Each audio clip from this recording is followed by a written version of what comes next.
Math Excel में आपका स्वागत है। ऐसा करता हूं कि आप सभी मस्त होंगे और अपनी पढ़ाई शानदार एवं बेहतरीन ढंग से करते होंगे। दोस्तों चलिए क्लास 10 चैप्टर नंबर 4 एक्सरसाइज 4.3 का एक का दूसरा नंबर सवाल की ओर चलते हैं। दोस्तों देखिए, यदि आप फेसबुक देख रहे हैं तो फॉलो कर लीजिए, यूट्यूब देख रहे हैं चैनल को सब्सक्राइब कर लीजिए। आप लोग फॉलो करना और लाइक सब्सक्राइब करना भूल जाते हैं, इसलिए पहले कर लीजिए, उसके बाद आगे बढ़ते हैं। देखिए एक नंबर सवाल है, यदि निम्नलिखित द्विघात समीकरणों के मूलों का अस्तित्व हो तो उन्हें पूर्ण वर्ग बनाने के विधि द्वारा ज्ञात कीजिए। अब पूर्ण वर्ग विधि बनाने के द्वारा ज्ञात कीजिए तो हम कहता है मूल का अस्तित्व हो तो अब हम क्या करेंगे, इसका विवेचक निकालेंगे। दोस्तों विवेचक निकालेंगे, देखेंगे मूल का अस्तित्व है तो ठीक है, और नहीं है तो कोई दिक्कत नहीं है। तब लिखेंगे नहीं है मूलों का अस्तित्व, मूल का अस्तित्व होगा तो पूर्ण वर्ग विधि से नहीं बनाएंगे, नहीं होगा तो नहीं बनाएंगे। देखिए अब क्या करना है, अब देखो ये जो दिया है a बराबर मान लीजिए आप 2, अब b बराबर कितना हो जाएगा 1 और c बराबर कितना हो जाएगा -4। ये दिया हुआ है, यदि आप इसको 0 मान सकते हो, ठीक है। अब जब यहां तक आ जाता है ना सवाल, तो हम इसको करेंगे क्या दोस्तों, देख लीजिए। ये सवाल दिया है तो हम विवेचक निकालेंगे, तब ना पता चलेगा कि मूलों का अस्तित्व है या नहीं है। अब देखो d बराबर विवेक्तर बराबर, तो d बराबर होता है b² -4ac। अब देखो b का मान कितना दिया, 1 दिया है दोस्तों, माइनस, ध्यान देना, अब 4 इंटू ये देखो a का मान 2 दिया है, इसका मान -4 दिया। अब देखो 1 गुना 1 1 हो जाएगा, -4 गुना देखो 4 दूनी 8 -8। अब ध्यान देना, नहीं तो ऐसे डायरेक्ट कर दो, 2 4 दूनी 8 चौका 32 32 plus minus minus minus plus plus 32, ये हो जाएगा कितना 33। अब देखो माइनस में जाता तो मूलों का अस्तित्व नहीं होता, ये प्लस में मूलों का अस्तित्व है, तो लिख लीजिए b का मूल धनात्मक है, लिखिए यहां d का मूल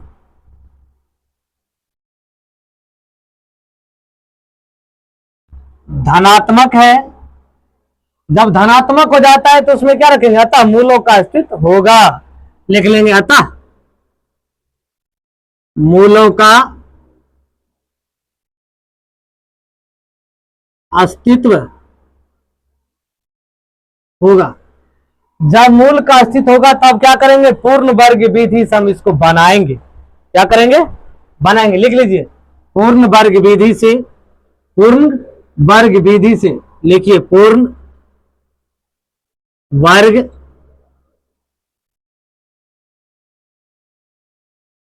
विधि से। अब करना क्या है कि हमको समीकरण को लिखना है। क्या करना है, समीकरण को लिखना है। समीकरण में देखिए क्या है, क्योंकि ये पूर्णांक नहीं है, 2x² प्लस x -4। देखो आपको बताए थे पूर्णांक तब होता है 1² 2² 3² 4² 5², यानी 1 4 9 16 25 इस टाइप में रहेगा पैटर्न में, तब इसका पूर्णांक होगा। इस टाइप में है नहीं, पूर्णांक नहीं है, इसलिए हम क्या करेंगे, दोनों में क्या करेंगे, दोनों में पूर्ण वर्ग विधि समीकरण ये दिया है, इसको हम क्या करेंगे, प्रत्येक में 2 से भाग देंगे। क्या करेंगे, 2 से भाग, लिख लीजिए 2 से भाग देने पर, लिख दीजिए 2 से भाग देने पर। आप इस तरह से लिख सकते हैं, दोनों तरफ 2 से भाग देने पर, ये भी कर सकते हो। तो आप लिख सके 2x²/2 प्लस x/2 -4/2 बराबर 0/2। ये कट जाएगा। जब दोस्तों ये कट गया, अब बचा क्या, x² प्लस x/2 -4/2। किसी संख्या में 0 में किसी संख्या से यदि हम भाग देते हैं तो वो 0 ही होता है। अब देखो दोस्तों, जब यहां तक आ गया ना, तो अब देखो a प्लस बी का होल स्क्वायर के पैटर्न में आप इसको क्या करिए, आप यहां a मान लीजिए, इसको आप जब लिखोगे ना तो इस तरह से लिखना है, ए स्क्वायर बी स्क्वायर के पैटर्न में लिखना है। तो आप लिख लीजिए ए स्क्वायर, इसको आप ये जो लिखोगे एक्स स्क्वायर प्लस एक्स बटे टू माइनस 4/2 बराबर, यदि 0 लिखते हो ना तो इसको आप ए मान लीजिए, इसको आप क्या मान लोगे 2ab मान लोगे। 2ab यदि मानते हो तो हम अब क्या करेंगे, 2ab का मान देखो ऐसे करके यहां निकाल लेते हैं। ये 2ab बराबर, इसको बराबर करना है 7x/2 को x/2 कर दे। x/2 करेंगे तो यहां देखो a का मान भी x है, तो यहां लिख दीजिए 2 इंटू एक्स इंटू बी बराबर, b का मान हमें प्राप्त करना है x/2। अब ध्यान दो, ये b बराबर यदि लिखोगे, एक चीज ध्यान रखना, ये x से x कट जाएगा, कट जाने के बाद ये हो जाएगा 2b बराबर 1/2, तो b बराबर हो जाएगा 1/2 गुना 2, तो b बराबर हो जाएगा 4। अब हम क्या करते हैं, वर्ग करते हैं, वर्ग करके जितना जोड़ते हैं उतना घटा, पूर्ण वर्ग विधि कर दो। आप वर्ग नाम है इसका, पूर्ण वर्ग। यदि आप उतना जितना से वर्ग करोगे तो जो वर्ग करके जोड़ना भी है और दोनों साइड घटाना भी है। तो हम एक बार जोड़ेंगे तो उसका अस्तित्व नहीं रहता है, तो हम इसको क्या करेंगे, जोड़ेंगे। यहाँ ये लिखना है कि समीकरण, इसको आप समीकरण 1 मान सकते हो, समीकरण 1 मान लीजिए इसको। जब समीकरण 1 मान लेते अब लिखिए समीकरण 1 में बी स्क्वायर का मान रखने पर, क्योंकि ये बी स्क्वायर करोगे ना 1/4 का स्क्वायर, बी स्क्वायर बराबर हो जाएगा 1/16। तो आप ये बी स्क्वायर रखोगे तो यहाँ लिखना है एक्स स्क्वायर प्लस x/2, तो 2 लिखोगे, 1/4 का स्क्वायर करना है।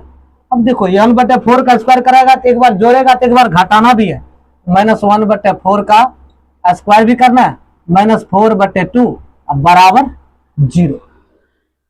इस टाइप से आप कर लोगे तो उसके बाद आप क्या करना है, आपको ध्यान दीजिए, x square plus x/2 plus 1/16 minus 1/16, नहीं यदि 1/16 लिखोगे ना इसको डायरेक्ट 1 का स्क्वायर, तो 1/4 का स्क्वायर कर लीजिए, 1/4 का स्क्वायर कर लीजिए। ये जो किया है ना तो इसको क्या कीजिए, बराबर को उस साइड कर लीजिए, बराबर को उस साइड करोगे तो ये माइनस में है तो इधर आएगा, तो 1/4 का स्क्वायर प्लस में चल जाएगा। ये भी 4/2 जो है ये भी माइनस में इधर आएगा तो प्लस में चल। अब देखो एक्स स्क्वायर प्लस x/2 करो, ये 1/4 का स्क्वायर करो बराबर 1/16 हो जाएगा, प्लस 4/2 हो जाएगा। अब देखो ए स्क्वायर में विश्वास है तो ये हो जाएगा x प्लस 1/4 का होल स्क्वायर। यदि ना विश्वास है तो इसका होल स्क्वायर करोगे तो इतना ही आएगा आपको, ठीक है, इतना आ जाएगा। आप बराबर ये जाएगा 1/16। आप ये 1 मिनट रुकिए, इसको क्या कर लीजिए, आप एलसीएम ले लीजिए, 16 हो जाएगा, इसको 16 ही है तो 1 प्लस यहाँ 8 चौक ये 32 हो जाएगा, होगा ना, ये 2 8 16, 8 गुना इसमें गुना होगा, 8 चौक 32 ये हो जाएगा। तो x प्लस 1/4 तो 4 रख लीजिए, अब बराबर ये 32 33/16 कर लीजिए। ये स्क्वायर है दोस्तों, स्क्वायर को अब इसको क्या करना है, स्क्वायर को इधर ले चलिए, क्या करना है, इधर ले जाना है। तो x प्लस 1/4 का स्क्वायर करोगे तो ये 33/16 हो जाएगा। आधी स्क्वायर इधर से हटा, इधर रूट में चलाता है दोस्तों, रूट में आ जाएगा। तो ये देखो x प्लस 1/4 बराबर इसका वर्गमूल हो जाएगा, रूट में ये 33 इसका नहीं होगा, ये 4 हो जाएगा, ये हो जाएगा। एक बार यहां तक आ गया, अब इसको क्या करेंगे, उधर ले जाएंगे, लिख लेते हैं। तो इसको अब यहां से लिखिए x प्लस 1/4 बराबर, क्योंकि इसका वर्गमूल हो गया 16 हो गया। अब इसको इधर प्लस में बराबर को सेट ले जाएंगे तो इसको रूट 33/4 माइन ये यहां तक आ गया। अब इसको क्या करना है, बराबर को सेट ले जाइए, रूट 33/4 माइनस 1/4। अब इसको हम क्या करेंगे, x बराबर ये देखिए 4 4 कैल्शियम 4 हो जाएगा, ये रूट 33 -1 हो जाएगा। तो यहाँ क्या है, प्लस यहाँ माइनस, क्योंकि रूट से यहाँ जब बाहर निकला तो यहाँ प्लस माइनस हो गया। तो प्लस माइनस है तो यहाँ तक प्लस से माइनस आया, प्लस से माइनस आया। अब क्या करेंगे, माइनस चिन्ह लेने पर यदि प्लस चिन्ह लेने पर एक्स बराबर, ये देखो प्लस रूट 33/4 -1, तो एक्स बराबर लिख लीजिए -1 प्लस रूट 33/4। एक वो आंसर आपका ये हो गया। अब क्या करना है, माइनस चिन्ह लेने पर, माइनस चिन्ह लेने पर, आप माइनस चिन्ह लोगे तो एक्स बराबर -रूट 33/4, यहां तो -1 है ही है।